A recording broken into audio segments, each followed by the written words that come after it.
Welcome to The Whole View. I'm Stacy Toth of Real Everything. I'm here each week to dive deeper into how we can find happiness and health inside and out through self-love, body positivity, and discovering new ways to be our best selves.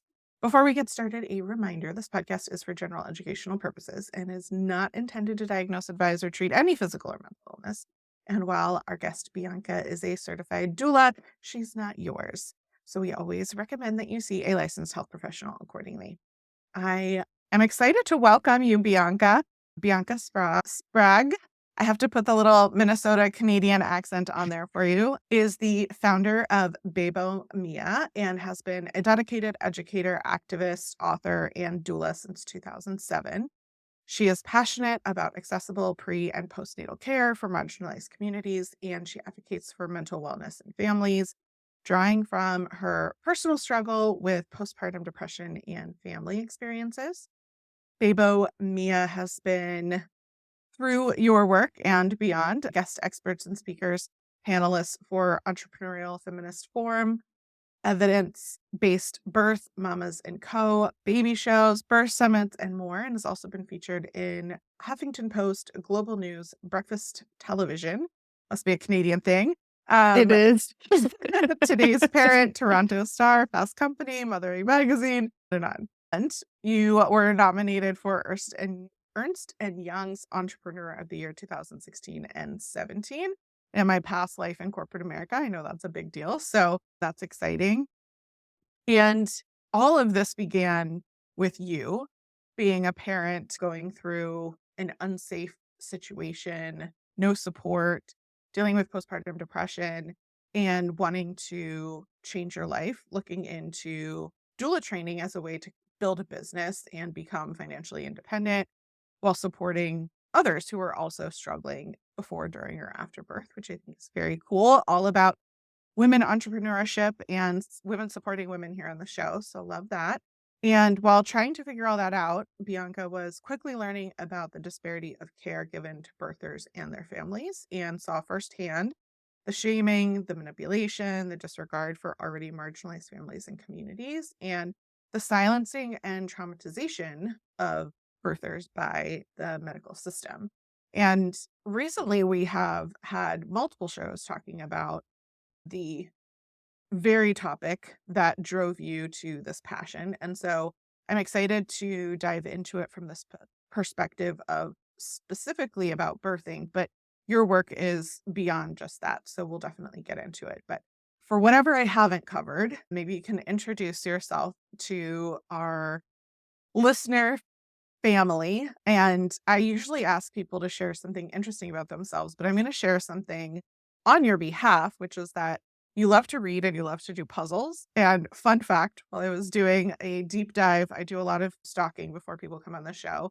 When I was doing my deep dive into your socials, I actually added several books to my Goodreads library list because I was like, we read a lot of the same books. So if you love something, I'm going to put it on my list. I'm probably going to love it. So I thought you were gonna say you found my puzzle channel, and oh, I was like, wow. I totally found your puzzle channel. I know how many puzzles you did in 2021 and 2022, but it wasn't updated for 2023. See? I It was know. not. I It know was all about not. your puzzle channel. I was like, we're gonna go right in for the full nerd. So, was there anything about your story, or maybe tell us a little bit about what drove you to this? Oh man, I that was the best intro I've ever had. I'm gonna have you just follow along behind me. Just saying like, oh, you would like to meet me? Stacy has some words about me for you. Yeah, it's just like where I am now. I find it so overwhelming to see my life right now when I trace it back to the origin story. Because I've started a doula school, which really was a sneaky way to politically motivate folks and create this wave of activists going out and protecting families and babies and birthing people while protecting themselves, like learning how to protect themselves. And I could have never in my wildest dreams imagined that I was going to have this global movement in 49 countries when I think about that 26-year-old who is pacing their kitchen with a newborn and under-resourced, unsafe, unloved, unsupported, and to see each like little tiny bit of this movement, obviously like how do you eat an elephant one bite at a time, was always in I was trying to solve a problem that was so deeply uncomfortable for myself.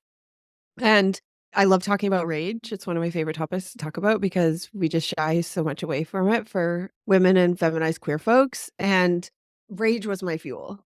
And I couldn't believe what happened to me after the birth of my daughter because I was pretty like the socialized good girl. Like I followed the rules. I thought if I did it all right, it would be, everything would just work out swimmingly. And my birth, like it awakened a monster in me, which I fell in love with this monster. I mean, once I learned how to, not just be spewing sadness and grief and depression and anger everywhere, but like once I learned, to tame it a little bit, tame it in a way that it could be of service to me and the world, magic has happened. Now, I'm gonna share some stories on this, and I will always add the caveat, if I could go back, this was probably the less humane way to do it. I don't think anybody should start any kind of, like, massive project like this right after their baby's born. I hope people are not put in a position where their livelihood and their safety are so just out of reach that you have to do these sprints at a time when we should be resting and do as I say, not as I do. I think that the gifts along the way and what I've learned has been profound, and what I've witnessed as a ripple effect from this work, from me as a birth worker, and then the thousands of other both families I've supported or birth workers I've loved and nurtured so that they can go out and support their thousands of families. It's created a really magical wave that's waving over the planet because we have a big fight against us with a lot of the harm and the lack of safety and what's happening, especially when we sit in the more buckets of intersectionality and the more buckets of marginalization, whether it's our body shape, size, our race, our gender expression, our sexuality, our family makeup, our income, our age. Like there's so many pitfalls for harm for us. And I'm really committed for us to find a place where we can gather together and find joy. Like joy is just, it's the antidote to all of this. It's how we can make really informed decisions and how we can remember our autonomy is if we can bring in some happiness and not just have the baseline be this like surviving, but actually find something above that, because that's where we can actually have the bandwidth to support change and to fight for the things that are really important and that have been completely erased in the patriarchy and capitalism and white supremacy. I think it's a fascinating approach to advocacy to empower people when really they are at their most vulnerable. And I know because I birthed 3 children, and the education that I empowered myself with after a terrible first experience into an educated second experience was night and day.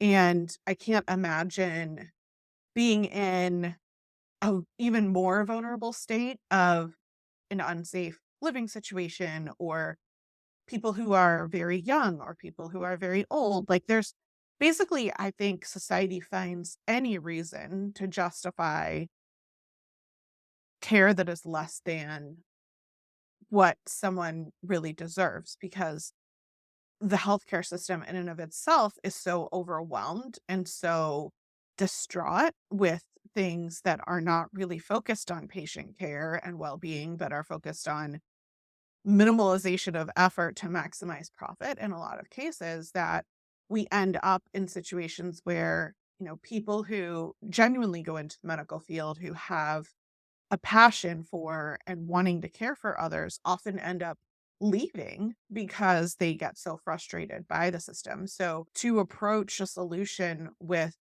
um, basically a birthing network, as you call it. But for me, I had a doula with my second experience, and that really changed the game for me. I also did educational classes, not just like Lamaze, but I was trying for a VBAC, which is a whole other thing. And maybe we can talk about it in a bit. But I think maybe we could just start with talking about like, what is a doula? What are the supports that someone could have for going into a birthing situation to educate and empower themselves?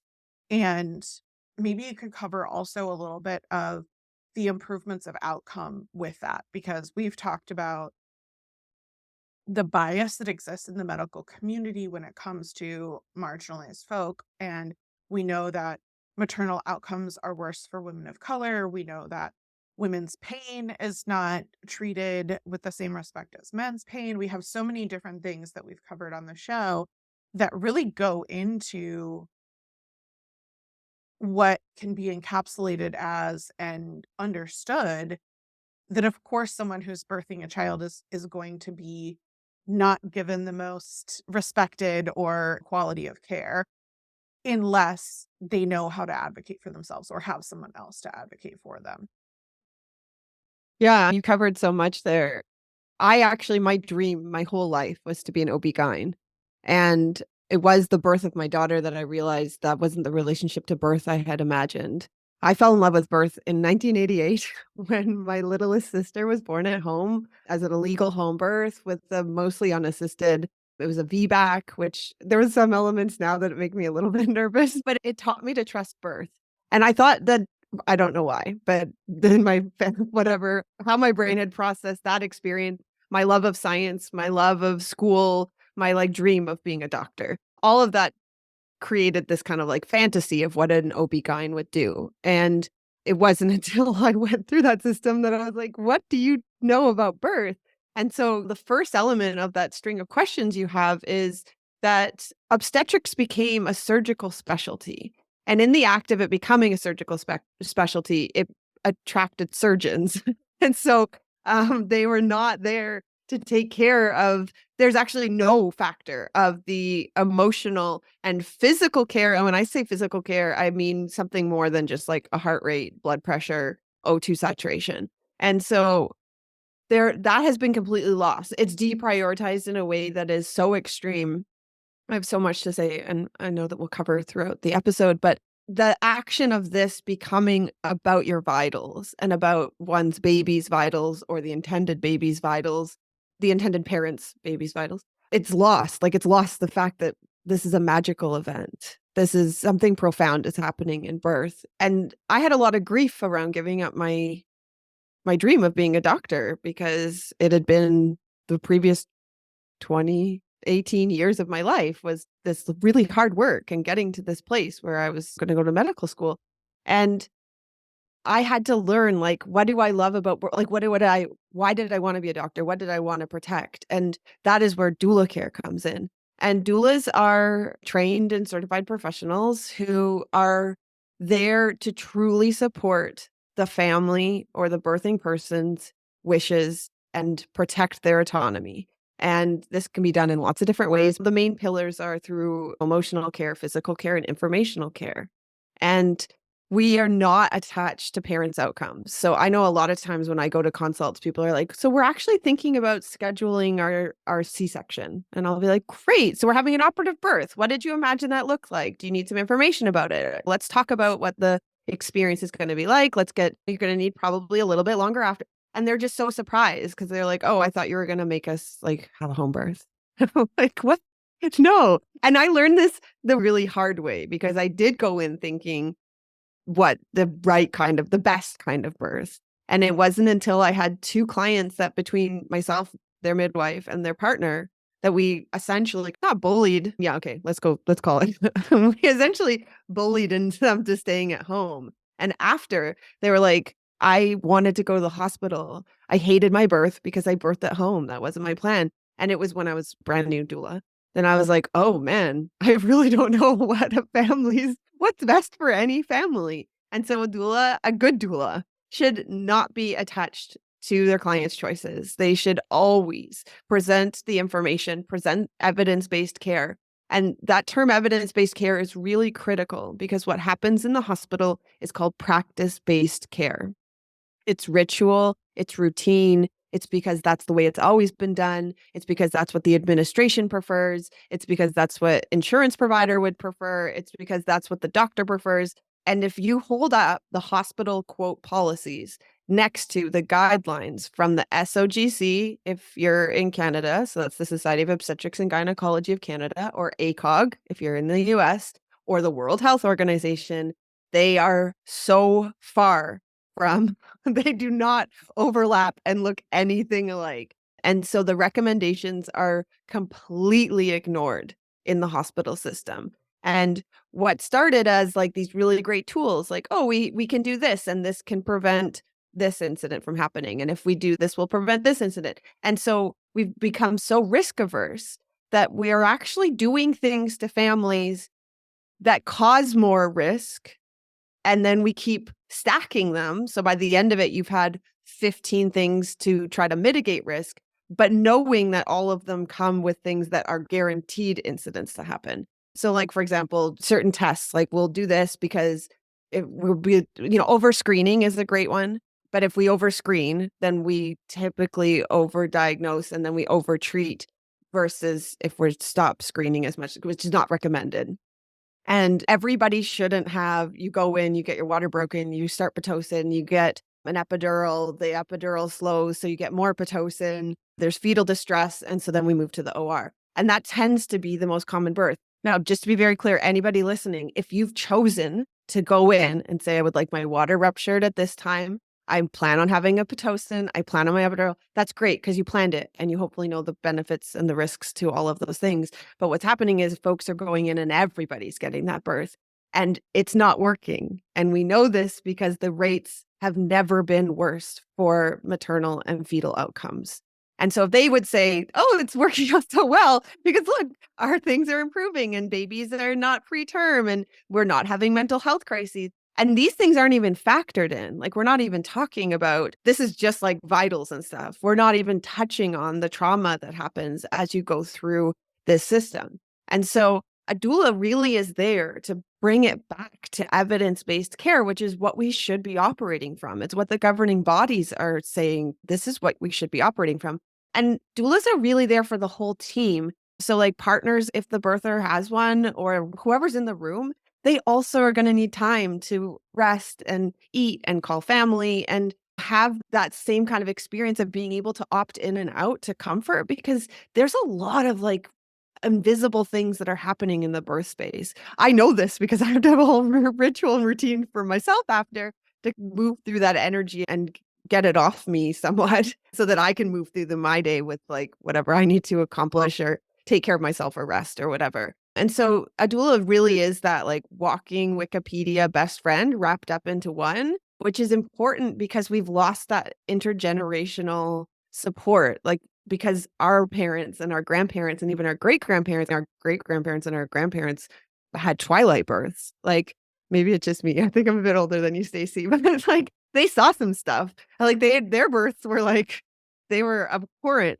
And so in a different way. And so we don't have that generational wisdom. We don't have that like knowing of how to support people around feeding from their body or knowing where a baby should sleep, knowing about attachment science, not attachment parenting, attachment science, like those gifts of that we would used to be passed down and protected in those birth spaces. We have generations of traumatized birthing people now supporting the next generation of birthing people. And so a doula keeps the level head as well as if needed, like I physically use my body to protect my clients from human rights violations, from how oppression plays out in that space. So there's like a whole range of what that looks like. But it's, to me, I just like, I can't imagine walking into the hospital without somebody protecting me because it's very hard to advocate for yourself. And when you're in labor, your frontal lobe shuts down. It's not the time for you to be advocating for yourself. That's why your doula works with your loved ones, whoever those are going to be in the room with you. And we get everybody ready so that we can not speak for the birther, but know what the wishes were. Like, oh, actually, they actually preferred to not have an IV because they didn't intend to have an epidural. So I'll make sure that they let you know if they change their mind on that. And I'll give lots of warning too, in case we have to wait for anesthesia. So I can communicate that I know what their concerns are.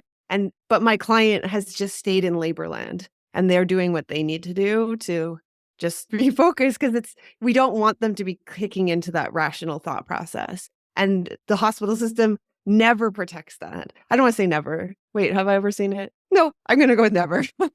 I've never, within the hospital, birth centers is different. I'm working with midwives, it's different. They turn the lights on. They're like, what are we having in here? And I was like, does it matter what we're having in here? Like, does it matter what the sex of this baby is in this moment? Does it? No, it doesn't. And so if we can't answer those questions, we definitely can't talk about if we want to introduce Pitocin into the labor. And so a doula will really support that protection of that space for the birther and whoever happens to be with them. And the goal is really to stop the harm and trauma, bring back autonomy, bring back evidence-based care, and make sure that people feel really empowered in their birth, whatever that looks like. Because I believe that when we break people in birth, that continues on, and it's really hard to do that healing work. And so, especially because women and queer folks are systematically broken everywhere, that when we get that attached to this belief that like we've already somehow failed as parents, like we failed somehow in our birth and we weren't able to feed from our body if that was our goal, and so now we're failing here. We don't know what our baby wants. We don't like we just like keep it just stacks up, and we become really tired, like soul tired. And so then stuff continues to happen to us and we stop participating, and we just continue to allow it because it's really hard to like get in front of it, especially when you already feel really discouraged and it's only your first few minutes or first days or first weeks as a parent and a protector for this new little one or little ones.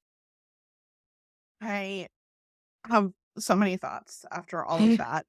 One of the ones that I want to pick apart a little bit is the idea that birth outcome has never been worse.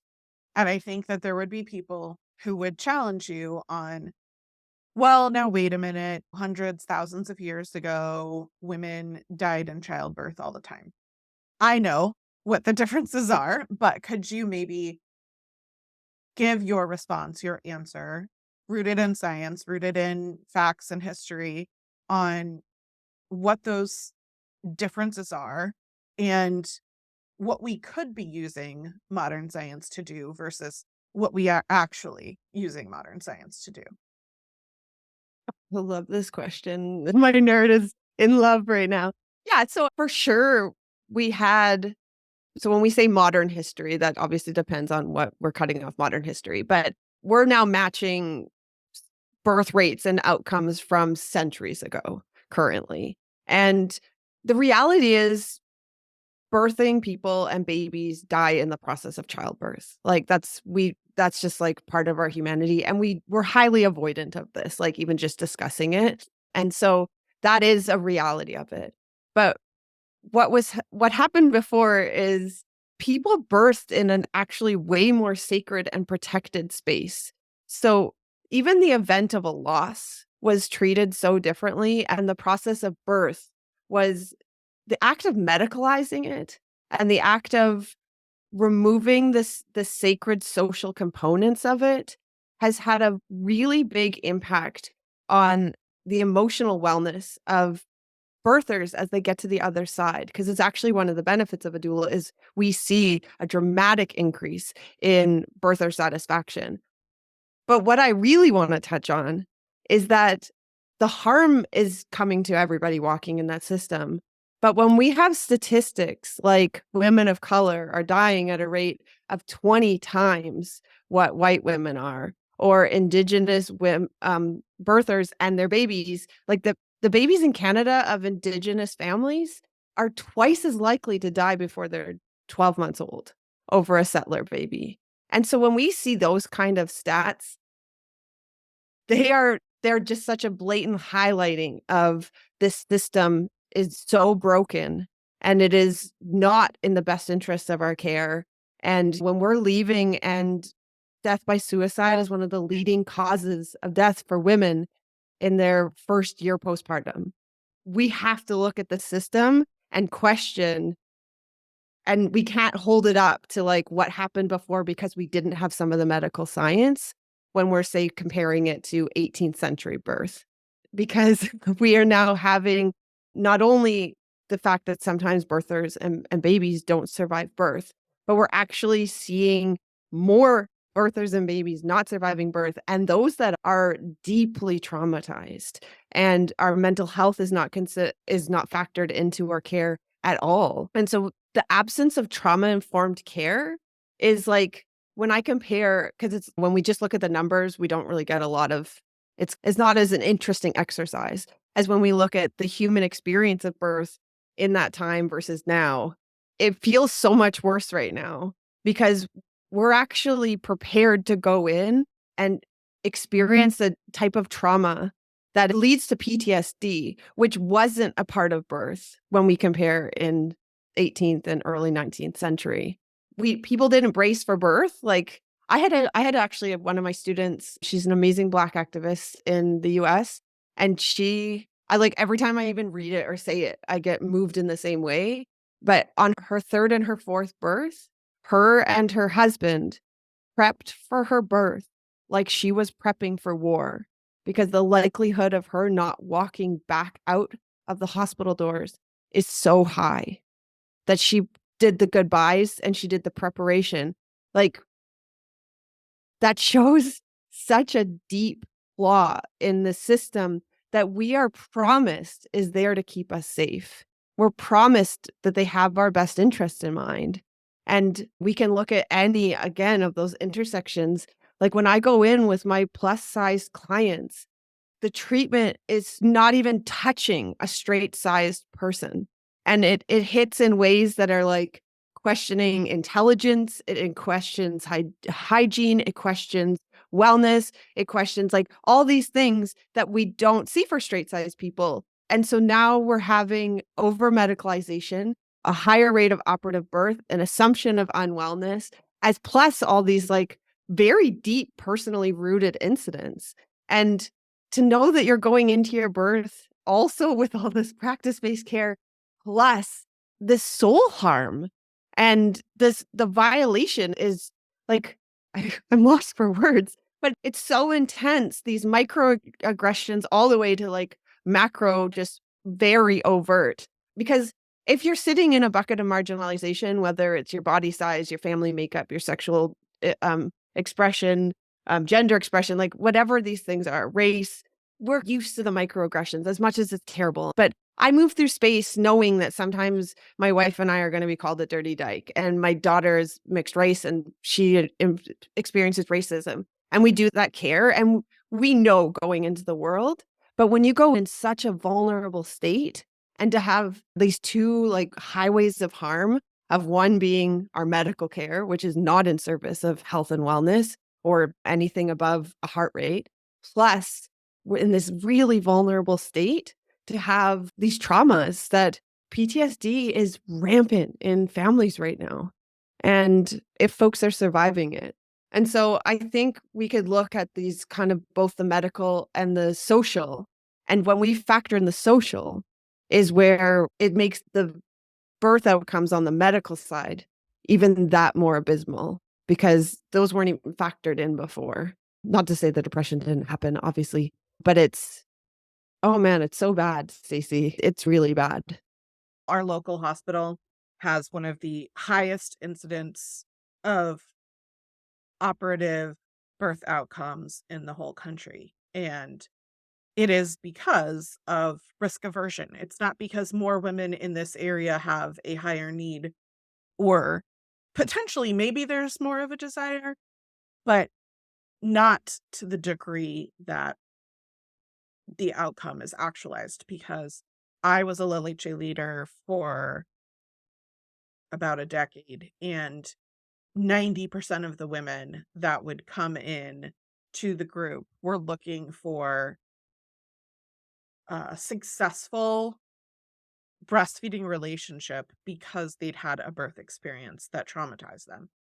And the sad thing is that the system also doesn't support education for women before they're in a situation where they need to feed their child to keep them alive. And I think one of the things that you touched on that I want to dive into is this vulnerable state that we all are, because when you're especially a first time new mom, but when you are in a room full of people who have been educated and tell you about their experience in this situation, and they tell you that they know best, it takes away that intrinsic knowledge that you have as a mother to know what is best, right? We talk all the time about mother's intuition in societal aspects, but when it comes to preparing for birth, the actual birth, and feeding our child after, we're constantly telling women that they're wrong. We're constantly telling women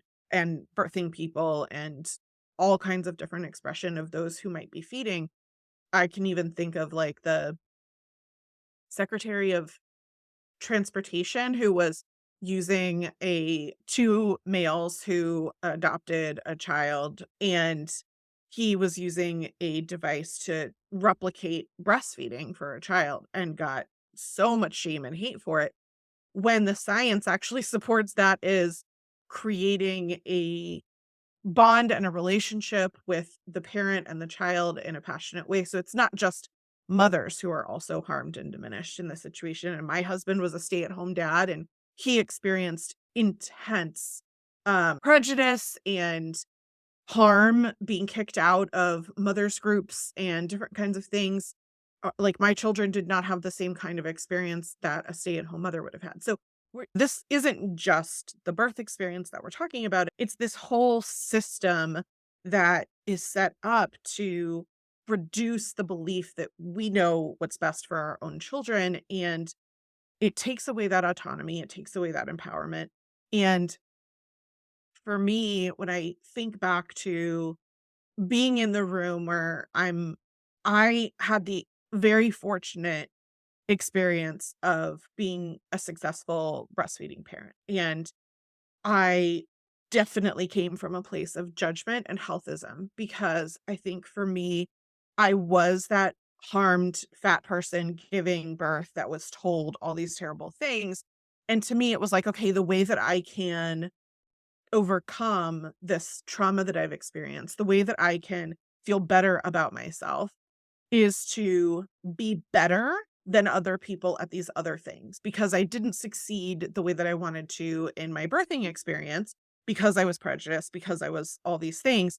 Now I'm going to succeed in being a successful breastfeeding parent, and I'm going to judge others, and I'm not going to really empathize or understand what their needs are or help them be successful the way that they define it. Instead, I'm going to sit from this place of judgment and better than others. And that is definitely where like my healthism was rooted in, because that's where I originally came to diet culture, because I was trying to eliminate certain foods because my children, while I was breastfeeding, were sensitive to them. And like looking back, I'm like, that definitely kicked off my entire journey of healthism and diet culture and all the things that are wrapped up in it. And talking to you now, it's like these two Venn diagrams, right? Where I was thinking before, there's like a little bit of overlap in this like healthism and different kinds of beliefs and the systems that are set up. And now I'm like, oh no, those two things are like completely the same bubble, because it's really the same system that sets it all up, that drives us to think we need to be competitive with each other. We need to do all of this instead of coming from a place of compassion. And I hope that's where we are. I at least thinking of the work that you're doing and Bebo Mia being growing and all these things, like that gives me hope. But I'm also like, the majority of people are just not there and understanding it yet. I have a solution. First, thank you for sharing. I think every single time a parent shares how they judged and why and where they healed from, I think those are really great gifts. So, listeners, if you've had those experiences where you've judged, fill in the blank, it doesn't matter what it is: circumcision, vaccination, where we feed our children, how they sleep, what our children look like, the products they use, if they spanked or didn't spank, like whatever, all of these places. So, I think that was really generous, Stacy. So, thank you. And I think there's two sections there, but one of them is I went through, I don't know, I think I had a lobotomy or something in my mid-30s. Actually, I know why. I lost my dad to a death of despair, and it changed my life. And I judged, oh my God, I suffered in my judgment. I was really unkind. I was unkind to myself. I was unkind to the world. And my heart broke open when I lost my dad in my early 30s. And I found a tool that was really supportive in stopping that judgment. And one of it was that I laser focused anytime I wanted to judge a parent, of which we could all do, we could do it all day long. I took every bit of that judgment and I focused it on the patriarchy. So when I think about Cry It Out, which I'm going to call a human rights violation, before I would have judged parents. And then when I realized, oh my gosh, that's the water we swim in. Every single doctor's telling you to do it. Every baby book, every show, every friend. We're taught that it's healthy for our babies. It's the best gift. Then when I zoom out and I look at the fact that most primary parents don't actually get any leave. And so there's an urgency because you need your baby to sleep the night because you have to go back to work or back to busy. And I immediately got washed over with like grief and compassion for the parents around me. And I got so a million F-bombs mad. And I knew the patriarchy, you have to stop doing this to families. And so you talked about this, it's a combination of both misinformation. We're heavily policed as parents. We're chasing an ever moving finish line to what is a good mother or a good parent, as well as how do we accomplish joyful parenting. So when we use the case of the politician using an assisted lactation device, or there's many options, we have this like really the right way to do it. And everything else is, you could roll your eyes at. It's ridiculous. You're going to think about what you're doing to your kids already as a modern family, anything outside that heteronormative model. And I at a time probably would have judged and rolled my eyes and like done all these things. And now knowing what I know, both of my absolute hatred of the patriarchy, as well as my deep understanding of the changing parental brain. So there's actually no mothering instinct. That's the thing that we're told that we have so that we keep doing free labor.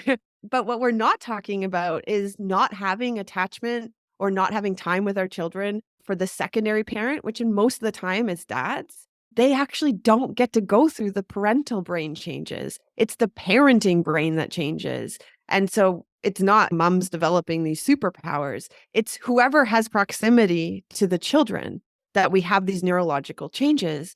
And there's a loss because if you miss that window, it's missed. And so for a lot of times, dads missed the window and now they don't have those brain changes. And so they do things that were like, how did you cross the street with your kids 5 steps behind you and you're on your phone, which is what I think at crosswalks. And I'm like, they didn't go through those parental changes because the patriarchy robbed them of that too.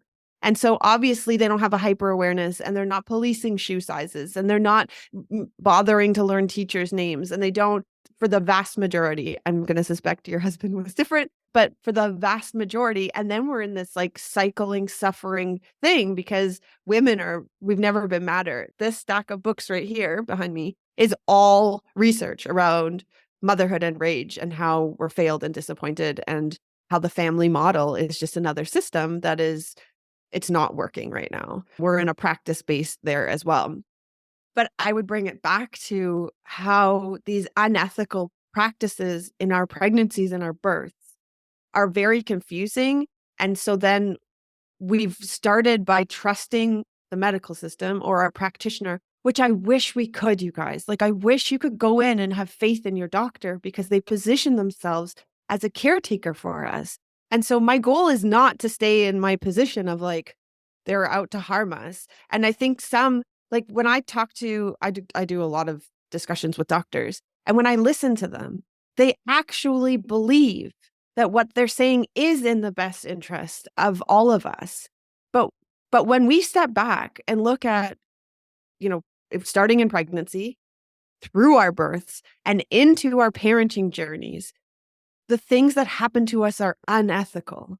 They're like so unethical, from the act of just like telling somebody to take their pants off and open their legs and not asking consent to insert anything into their internal sex organs. Like that should not happen. But because we've now had these connections with people that we're expected to trust and we want to trust, and in some cases do trust, but yet we have these like, why do I feel this like weird violation? And then as we continue on, that goes on into our parenting journey. So that because we have this broken trust and then we feel like it's our fault because that's how it always works. When we go in and our baby is weighed and we're told that they don't have enough weight, we're scrambling if we've chosen to chest feed or breastfeed or feed human milk, because the chart on the wall is from Infamil or Nestle and they're based on formula fed babies. And this is not a judgment against how we feed our babies. But the point is, an exclusively human milk fed baby has a very different weight chart and a weight line than the Infamil one on the wall. And so now that's just another place. And so obviously we're not going to ask in that time. So I got this assisted feeding device for my male partner to wear. And this is what we're doing to create bonding while I'm struggling with fill in this thing because there's no space for that. And so then we try to like figure out how to parent and how to do these practices in secret and silence, which then puts a little bit of shame on it, where we're secretly bed sharing kids. We're secretly not letting them cry. We're secretly deciding that we're going to be a screen-free household. We're secretly like we do all of these things because we've had our most vulnerable times have these violations, misinformation, judgment, and we feel like we're failing all over the place. But I think that it's when we do need to stop judging one another because if we can stop this, like, quote, the mummy wars, like, it's gonna have to stop from the inside where we no longer participate in the structure that's created for us. And it can be really hard. And the more that I talk to other parents and I hear about these profound acts of good parenting. Like, I was working with a group of moms postpartum, and they were unhoused. Most of them were sex workers, and one of them was talking about that she puts her kids in the back and puts them under a blanket and makes sure that she, like, steps out of the car to do her work. And that's, like, if you look at it to be like, she's driving to John's houses and she's got her kids with her, but I'm like, these were her acts of love.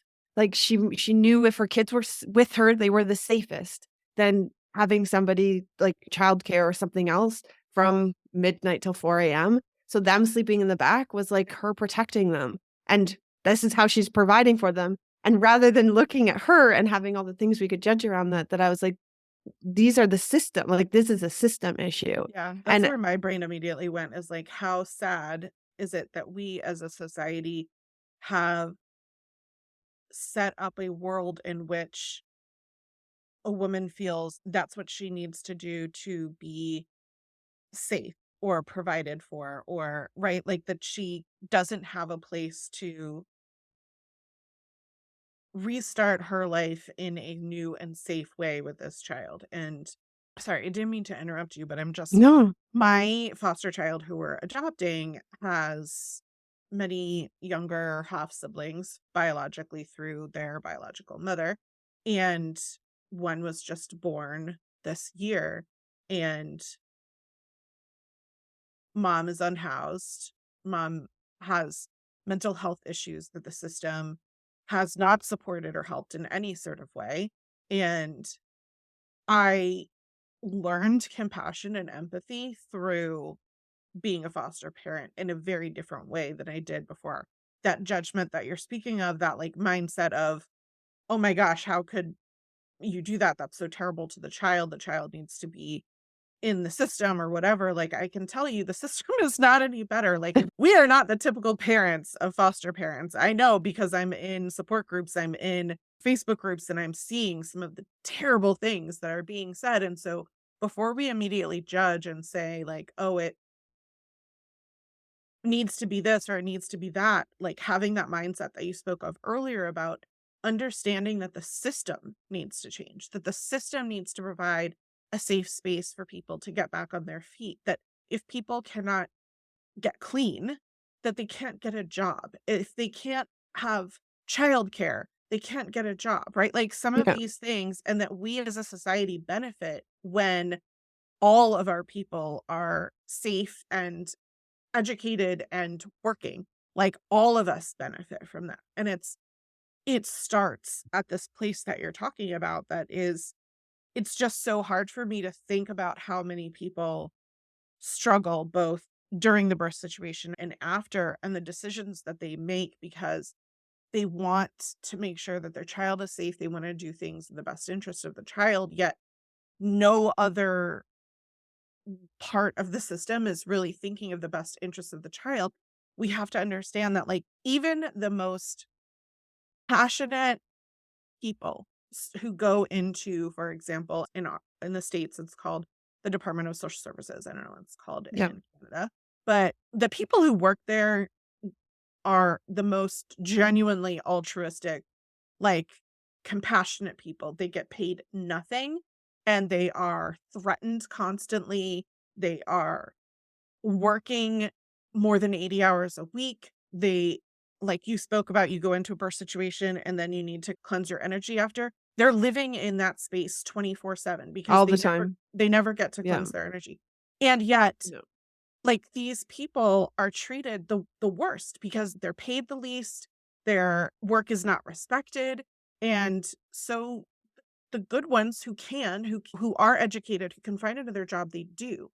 And the people who are left, eventually it catches up with them and they become jaded, they become overwhelmed, they become really focused their own success. And I say that because there's no other opportunity for them to feel appreciated. There's no other opportunity for some of these things. And so my experience with the system is like the guardian of my foster child was in competition with me for their love and affection, which is like the opposite thing of what you want, right? If you pull up at a higher level, you're like, you want to be a team with that person, right? We're co-parenting this child essentially. And we want that. And so I want people to understand. I talk a lot about being a foster parent and the positive experiences that I've had. And when you are speaking of someone who was in a situation where I think a lot of people immediately their brain went to, no, that's not okay. We need to put this child in the system for safety. I I'm not saying that isn't a place to go with your brain. I'm saying we need to think, like you said earlier, about a much bigger picture of, but is the system really putting that child in a safer space? And what can we do as people to continue to advocate not just for birthing, but like beyond, to set up people for success long term so that this child truly can not live a completely traumatized life? Because I guarantee you there's nothing that will change that child from having PTSD the minute that they go into the system. In and of itself, Yeah. being taken from your parent is trauma. Um, Bringing it back, it's true, but the measures of what a good parent is based on settler measurements, which are rooted in white supremacy and the capitalism. And so if we could take, I work with just really amazing Indigenous activists in Canada and just listening to them speak around how we can even change our family services. What do we report on? All of these things. And so when we look at the measurement of a good parent, it's based on white middle class cis het norms. And most of the measures of a good parent are actually haven't changed really in probably the last 100 years, 100 plus years. And when we really look at them, which is like a guide towards formula, because there's like a heavy pressure and a lack of support around feeding from our body. And again, this is not a judgment of it, but when we have a vested interest, just like we have a vested interest in, we being the system, not me. I'm actually passionately against all of this. Everything I'm saying, I'm the opposite. But like a guide towards operative birth being the best, which is it's on the table if somebody chooses it, but it's done for folks who intended to have a pelvic birth, a vaginal birth, a natural birth, in air quotes. And if we're ending up now with an operative birth at the rate of 1 in 3 people walking in the front doors who intended a pelvic birth are walking out with a post-emergency C-section. We're taught to put our babies in separate rooms and let them cry. We're taught that the spiritual and emotional health of the family is not as important as the income of the family or the measurement of presentation of the family. And so a doula really, again, a good doula who's trained and certified and who connects with your values, they really, from preconception all the way to parenting, can support you in making choices for you. Because the group that actually falls the most through the cracks is very rooted in income as a whole, is the middle class, because there's not enough money for private services, but they don't qualify for to be monitored. Again, I don't love the monitoring, but they're not eligible for these other programs. And so we're actually sending home the majority of people, regardless of body, race, sex, gender, like any of these things.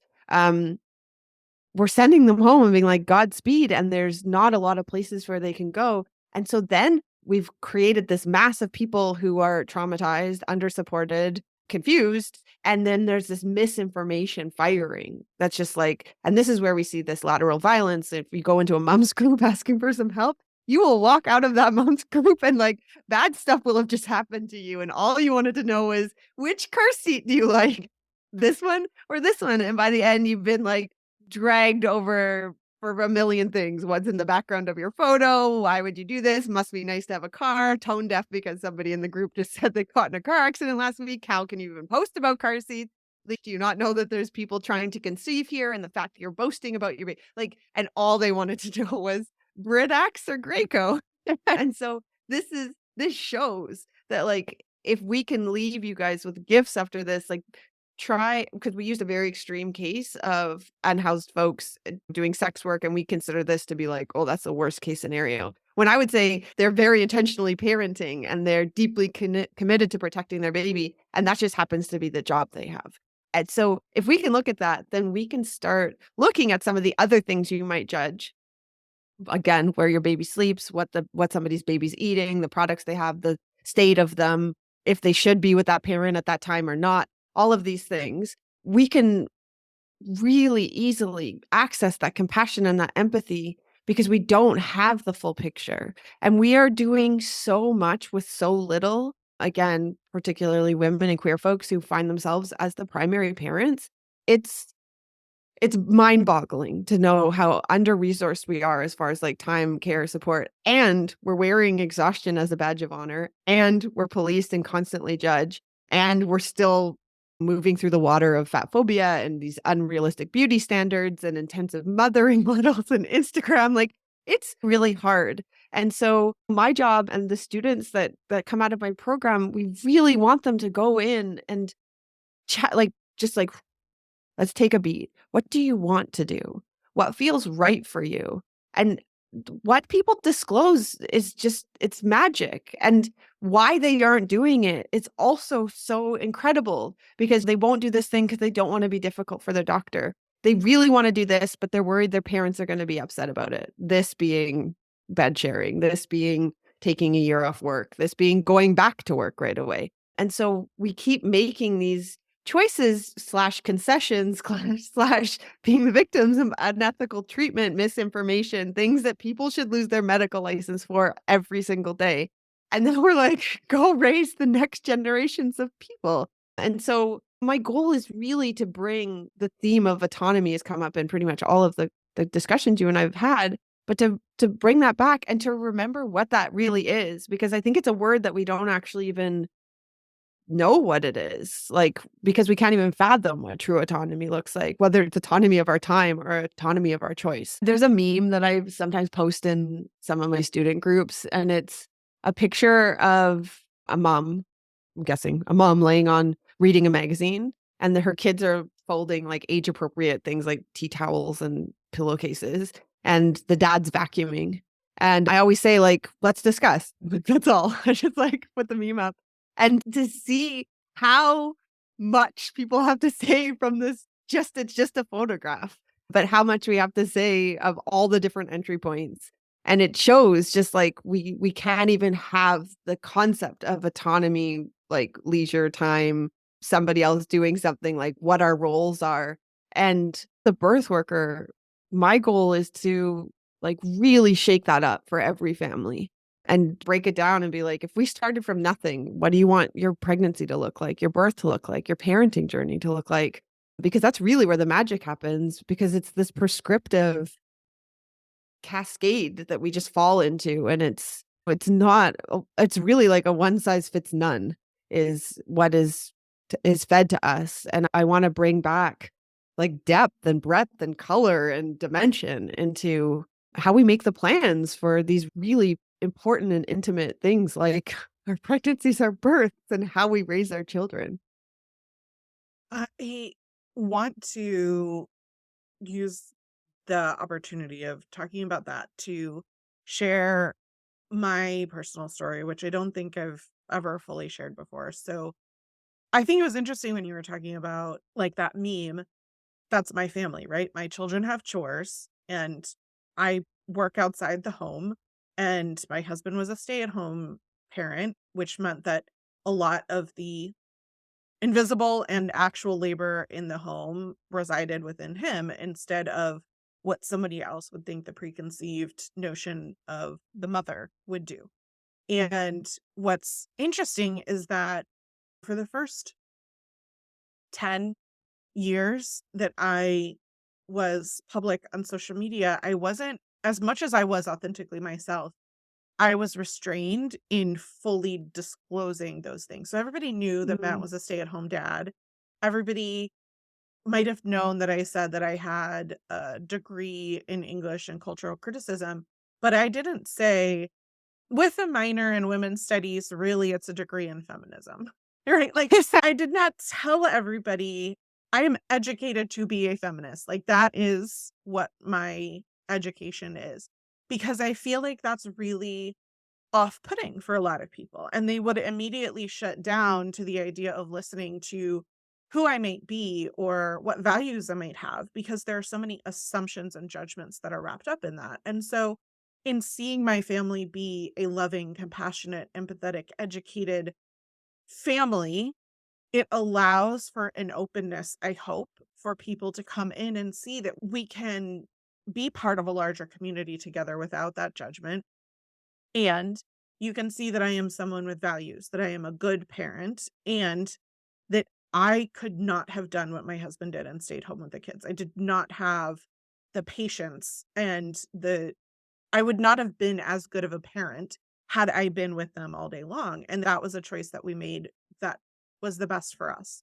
And Mhm. so my hope and my goal with all of that is that people can take for example, that experience and recognize like, oh, maybe I would have assumed X, Y, or Z about Stacy if I would have known.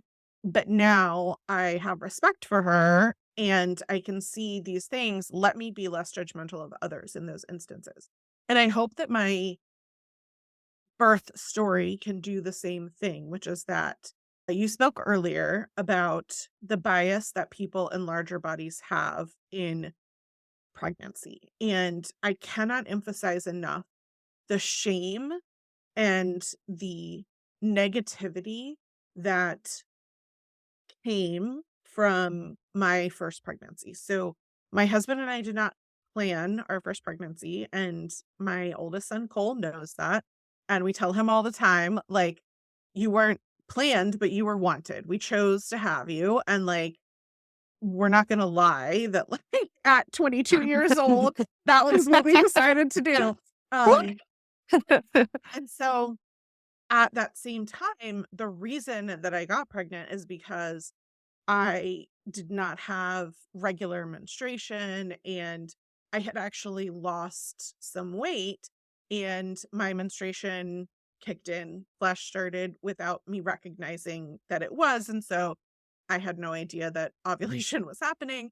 And that weight loss was something that like I wore as a badge of honor going into the doctor's office, right? Like I am still a fat person and a large body going into the OBGYN. And at that time, you have to remember it's 20 years ago, like there was not education around the internet was not full of information about things that I could learn myself. All Mhm. the only thing that I could find were articles about how the outcome of people in larger bodies was much more negative, that there were so many more risks, that it was a high risk pregnancy and that the outcomes would be negative. And so I remember our first meeting being told to go on a diabetic diet even though I Ugh. didn't have diabetes and I was not pre-diabetic, I wasn't gestational diabetic, there was nothing about it. And I was told that while it's normal for most people to gain 30 to 40 pounds of pregnancy, my goal would to be to maintain weight so that when the baby was born, I would lose 20, 30, Your 40 baby weight. pounds. My baby weight. Yes. The weight of your actual baby and amniotic fluid and Yes. placenta. Yes. And so I left the doctor's office with nothing about how to nourish my child, how to eat to make sure that my bones stayed strong and that I didn't have cavities from lack of, but like nobody told me at that time, right? If you don't get enough calcium, your body, when it's growing the bones of your child, will pull it from your own bones and you'll get cavities and osteoporosis when you're older. That seems to me like the nutritional advice that an OBGYN needs to be giving, not while you don't have diabetes, prediabetes, or gestational diabetes, you need to go on this diabetic diet. And I got none of that. And so that's just an introduction to what that experience was like. And of course, I was constantly shamed and told that this doctor knew more than me. And every time I went in, I also having had eating disorders in the past, like stepping on the scale as a pregnant person and discussing your weight intensely was very hard and re-traumatizing for me. And here I was, like, going in thinking originally, like, I'd lost weight, I had something to be proud of, and then immediately, like, shut down and shamed. Not that either of those things are actually anything to be proud or shamed of. That was just my experience, right? And so in those moments, it was really like systemically cutting someone down to be less empowered. So that when at 8 months, I was told that I was too fat to give birth, that my child, who they had no idea how much he actually weighed or what size he was, but he would definitely be 10 to 11 pounds. Again, I did not have gestational diabetes. I did not have preeclampsia. I didn't have any of these things, but it was always assumed that I would. It was always assumed that my blood pressure was terrible. It was always assumed these things. But I had a completely, by every definition of the modern medical community, normal, perfect pregnancy. Here I was being treated like this high risk, terrible pregnant person because I was fat, and I was constantly shamed, like, "Well, you shouldn't have gotten pregnant at this weight." Like, Mhm. what? I'm what am I supposed to do about that now, right? All I'm doing is being shamed every time I go in, and so when this doctor told me I was too fat to give birth and that we had to schedule a cesarean section because my child would suffocate in my vaginal canal because I was so fat. As someone who'd been cut down and being told this person is educated and I don't have a doula because I was 20 at this time, 3 years old, and we did not have money. We were saving up so that I could take 6 weeks because in the States, you don't even get six Yeah. weeks paid, right? Like, and so I did not have the money for a doula. I did not have the knowledge that a midwife or an NTP or somebody could be more compassionate or educated. I didn't know any of that. What I knew is that this man had tons of experience, was telling me what I needed to do. And so I said, okay. And I had a very traumatic birth. What I don't understand is they gave me like a huge amount of um, epidural and different drugs really quickly, and my body had a violent reaction to it. They didn't do, which I don't understand why, because they had all the time in the world, like a slow introduction of medication. It was like all at once. And now I know that's not an uncommon response in people's Mhm. bodies. And my experience was terrible. And not only that, but this doctor was a terrible doctor. He put my body back together with my bladder above my uterus. So my next pregnant, oh yeah, my next pregnancy, I didn't have to pee at all. I was like, "What is this? Is magic." And I was going for a VBAC, and this time I had a doula. I was educated, all the things, and it was one of this very smaller percentage, let's say 20% versus the 50% who actually have operative births that needed it because my child had the cord wrapped around his neck multiple times, and I was in labor for like a week and a half. He would descend and then he'd go back up. And we realized later why all of that was happening. And fortunately for me, I had a very good doctor who could put me back together properly. And I wish that I had sued that doctor at that time, right? Like, I wish that Mhm. I had been like, oh, now I have all this information and he put me back together wrong. He shamed me, pressured me into all of this. But again, I was completely disempowered. Like, even then, even hearing what this other doctor was telling me and trusting him and all of that, you're just so vulnerable in that state. So, as someone who I think a lot of listeners and people who know me in real life will say, Stacey is one of the strongest and most powerful people. I am an Enneagram 8. I'm an advocate by nature. Like, you could not find someone who was more of a fighter than me. I was Virginia's strongest woman physically, like, and also mentally. And yet I was cut down to be this very small person and not advocate for myself and not pursue the fact that this person had harmed me in any sort of way. And when I say sue him, I'm like, I want other people to know that this doctor caused harm and that they need to like be aware that there was potential problems. And the only reason I ended up leaving that practice to begin with is because I wanted an IUD after my first child, and he said he did not do them because of religious reason.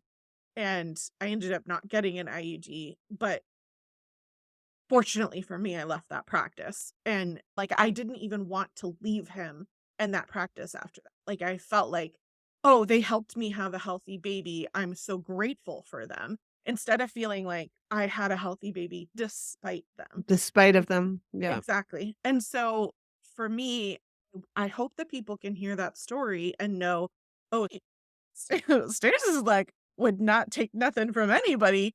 And here I was cut down to be this small thing. And so whether you've already birthed and you have your own versions of these stories, or you're approaching that, or maybe you're the parent of someone who now my teenagers are getting to the point where I'm thinking about, I'm going to be a grandparent, right? I'm no longer thinking about them as small children. I'm thinking about the grandchildren that might come into my life in the future, right? I want to be that advocate and to empower and to educate. And we have to take back this generational knowledge that you were talking about before, not just with doulas, but we have to talk about our experiences and our stories so that others can learn about the Mhm. harm that has happened to each of us in order to learn from and not let it happen again. Stacey, I'm so sorry that happened.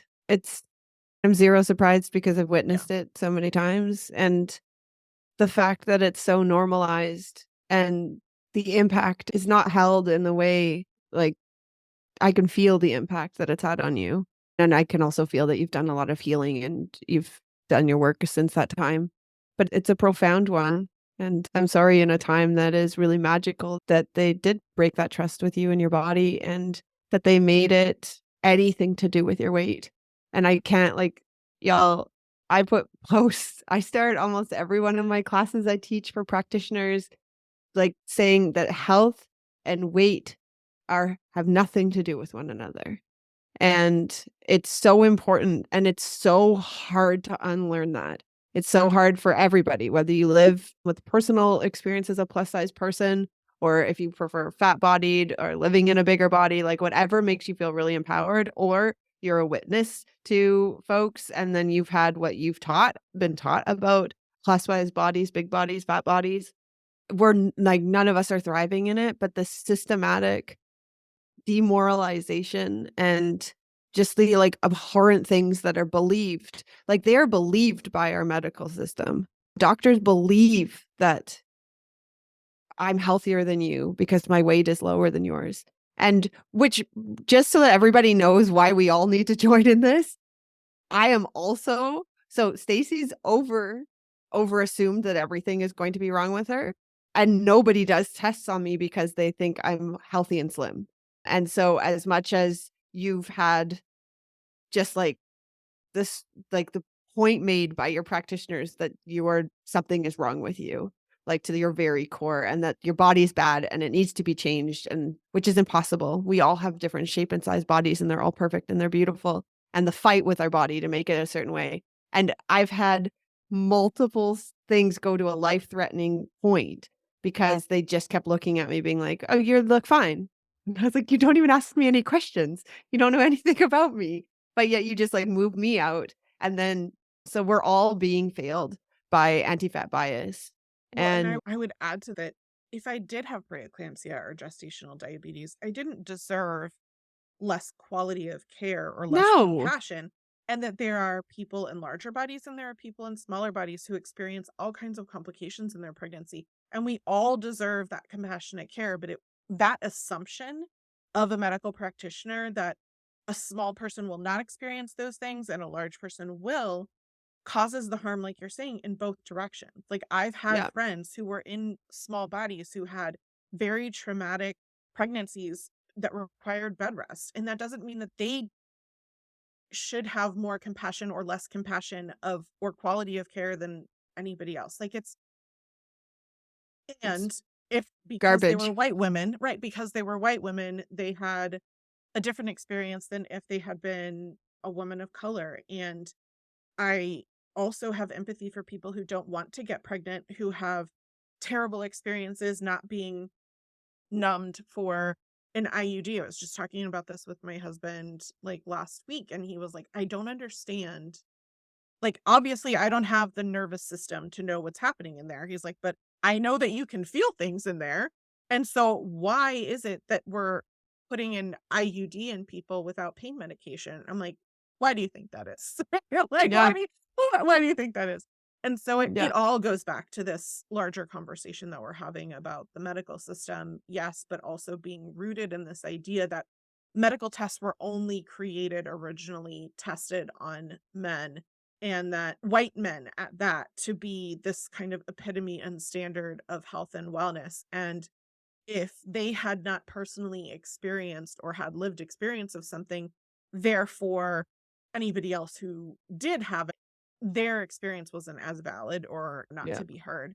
And I know that's what you mean when you say rooted in patriarchy and white supremacy. And I think sometimes those words can be off-putting for people, but I think we need to understand that is literal scientific fact that these tests were made on those people, and that the medical professionals are trained to those studies and those tests. They are not given the kind of knowledge beyond what we know to be true in our conversations that we have with one another and the lived experiences that we have.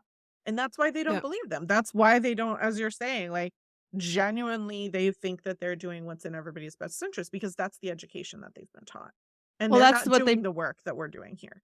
no, and it's what they believe about the science, which like the things that they say are wrong. Because the having too fat of a vagina for to birth, it is said a lot. Like I've heard it multiple times when I go in with my client to their prenatals that the doctor is saying your vagina's too fat. Y'all, there's no fat cells in the vagina. Our vaginas are the same size. That's our birth canal. Even if you had a large vulva or an apron or like any of these things, the way that we do with places we do have fat cells, we can have perfectly fine babies. And underweight is actually the highest risk, which is the guide for, if you're low on the BMI, and don't even get me started on the BMI should be burned and every person associated with it should just be like erased from history. And this is something we spend, I'd say probably at least 4 hours of our program, as well as just peppering it and everywhere for people to understand anti-fat bias science, and for people to understand not only is the science flawed, or to tell people that they have too fat of a vagina, or that they won't be able to, or the assumption of gestational diabetes, like all these risks that are perceived with somebody with living in a bigger body or living in a fat body. But we also have the social components where there's a belief of that there's not as smart, they're not as beautiful, there's dirty, there's unhealth, like unclean, like all of these other things that are going along with it. So then folks are treated like that also in the medical system. And so, oh man, I can get so riled up about anti-fat bias. And we need to be, it's nobody's business. And if you can link actual science to it, then have those conversation. If anybody here is plus size, there's really great plus size communities. If you're going through your pregnancy or parenting journeys, please find one that's like very safe and awesome. If you ever want to reach out to us, we can guide you to some of our favorites that we vetted and make sure that they provide really great research, and that the goal is celebration of all bodies. And that's the goal at Bebo Mia, is celebrations of all shapes and sizes of families and bodies. And really, like, it's nobody's business for most of the conversations. But sometimes we do have to talk about our bodies with our doctors or our healthcare providers. But unless they can show us why we need to be having this conversation, we actually have really great scripts to be like, no, just no, we're not going to, unless you can tell me why you need to weigh me right now. The answer is no. And it's so uncomfortable for people, for one to challenge the system, that I've had clients where they've been like, "No, you can't weigh me." And then they'll give some reason, which my client will then accept, that being like, "Fine, I will accept this because it's for anesthesia or it's for something else." And they'll say like, "Fine, but I'm not going to look at it. I would like to be weighed with like my back to the scale." Where they have written it on the chart, circled it, and then passed it to them. And I was like, their goal was to not say it out loud. Their goal was, we're not discussing the number of my weight here. But they make sure you know about it because you're not going to walk out of this triage without knowing what that number is circled, underlined. And I just get like, I want to hulk out of my skin when those things happen because there's always this kind of like, we will guide you back and we will put you on this assembly line no matter how hard you fight. Now, don't be discouraged, y'all. Keep fighting. It feels way better if it's against your politics. It does feel better to keep fighting, even though they really turn up the ante to get you back. But And I yeah, would say I'm that sorry that happened to you.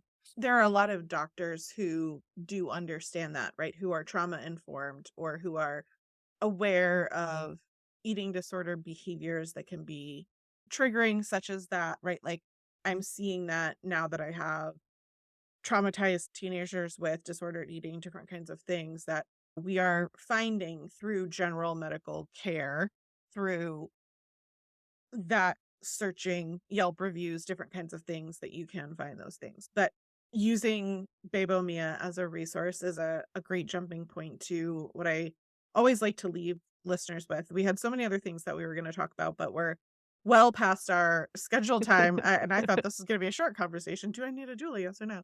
But I always like to leave listeners with something positive and actionable that they can walk away with and feel empowered, whether it's service to themselves or with others.